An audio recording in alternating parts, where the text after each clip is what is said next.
Good afternoon. My name is Marcus Case. My name is Keenan Hahn. My name's AJ Johnson. And I'm Finn Niebel. And today we are going to be briefing you on the heat exchanger lab. So starting off, what is a heat exchanger?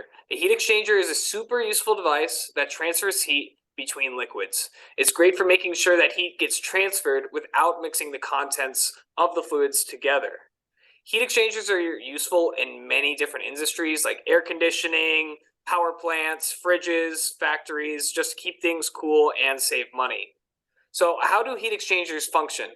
So there'll be a hot fluid and a cold fluid. The hot fluid will cool down the cold fluid, and the cold fluid will warm up as they come into contact. So if you look at the figure over here on the right, you can see the cold fluid running through here and coming out a little bit hotter, and the hotter fluid coming in through here in the red pipes and coming out cooler after they go through. And there's a solid barrier there preventing them from mixing. Its performance depends on things like the size of the surface area, how fast the fluids are moving, and their starting temperatures. And the objective for this experiment was to determine the impact of temperature difference on the effectiveness of the system.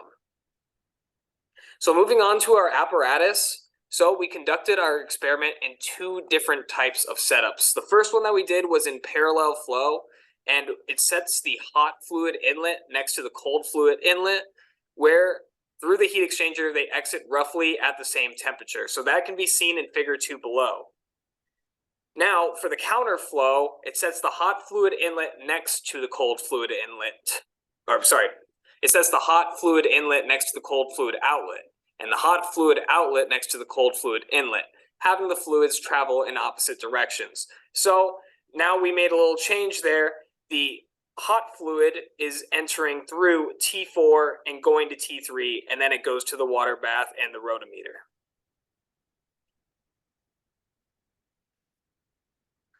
All right. So now we'll be discussing the experimental setup for the heat exchanger study. First, we utilized a plate heat exchanger with separate flows.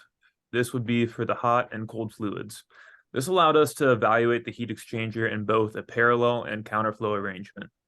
We were able to vary the flow direction, the flow rate, and the heater power. This allowed us to better understand the impact of these factors on heat exchanger performance. For the sensor output, we placed temperature sensors at both the inlet and outlet of the heat exchanger to accurately measure temperature changes of the fluid as they pass through the device. Additionally, we installed flow meters to monitor the volumetric flow of the fluids, ensuring precise control and measurement of flow rates. All the data collected, including temperature and flow rate measurements, are then sent to a data acquisition system for analysis. Next slide. So now we'll be going into the calculation setup for the heat exchanger study. We focused on several key parameters that are essential for evaluating the performance of the heat exchanger. First, we calculated the heat transfer rate Q. This allows us to determine the amount of heat transfer between the hot and cold fluids. We also computed the maximum possible heat transfer rate, Qmax, which CH is equivalent to the Cmin in this calculation as well. Next, we determined the overall heat transfer coefficient U. This represents the efficiency of heat transfer in the heat exchanger. The log mean temperature difference, LMTD, accounts for the temperature gradient between the hot and cold fluids along the length of the heat exchanger. To further assess the performance of the heat exchanger, we calculated its effectiveness, which is the ratio of the actual heat transfer rate, QC, to the maximum possible heat transfer rate, Qmax.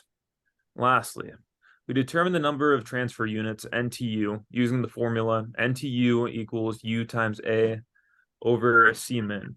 Both NTU and effectiveness are dimensionless values that provide insight into the heat exchanger's performance. In summary, these calculations will enable us to analyze the heat exchanger's efficiency and effectiveness under various operating conditions. Next slide. This experiment was performed in a lab, and our results were found using that experiment within the lab. However, we did not end up using those results for the actual lab report. We were provided lab results from a previous lab, and then we were using those to perform our calculations. These are on the slide here is the results that we received. And once we received these, we did separate them into parallel and counterflow. And then from here, we could see that they were obtained using two different voltage outputs at 14 volts and 18 volts, along with two different volumetric flow rates at 45 and 60 millimeters per second. The temperatures are recorded in degrees Celsius, and then we converted them to Kelvin for tabular interpolation for density and other readings. On the next slide, you will see the hand calculations that we did. And as at the bottom there, you can see our epsilon value and our NTU, which is probably our most notable results there. As you can see for epsilon, it is between 0 and 1. But the NTU indicates how many areas are required to meet the needs of the system for the temperature range. And so you can see the difference between the counterflow and the parallel flow for each of those two variables in our results for those two.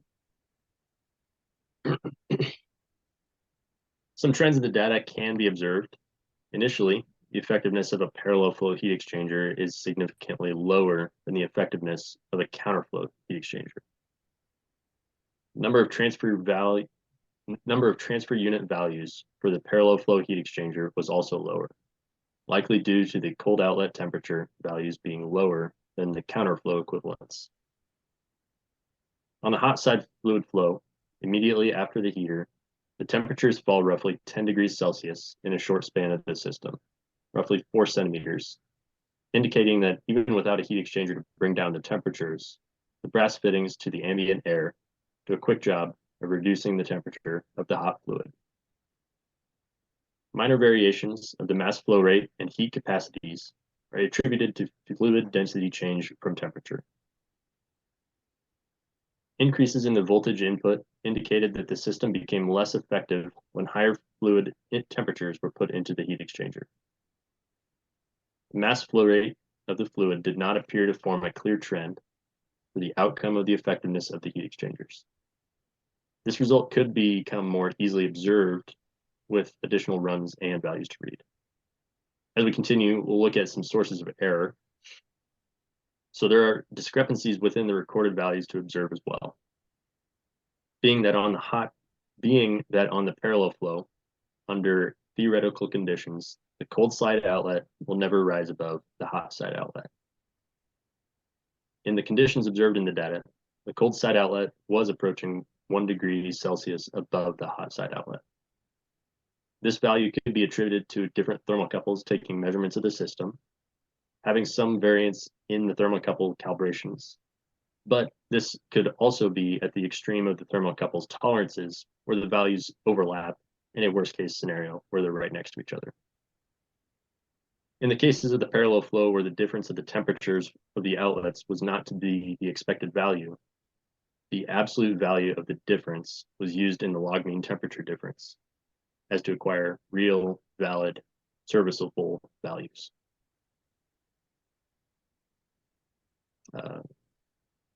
So in conclusion, to understand our experimental results, there were a couple main takeaways that we wanted to focus on.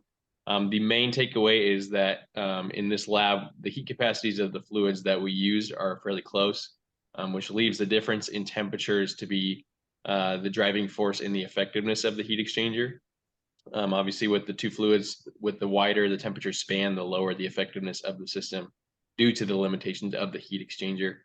Another takeaway we wanted to point out was an increase in flow rate did increase the overall heat transfer coefficient, but it did not have a major effect on the system, at least from our results.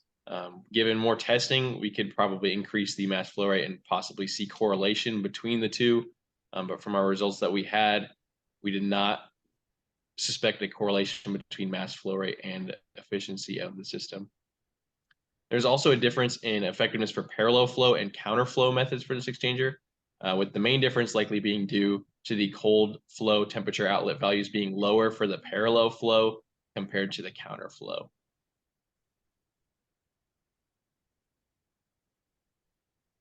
Thank you for listening. These are references and acknowledgements.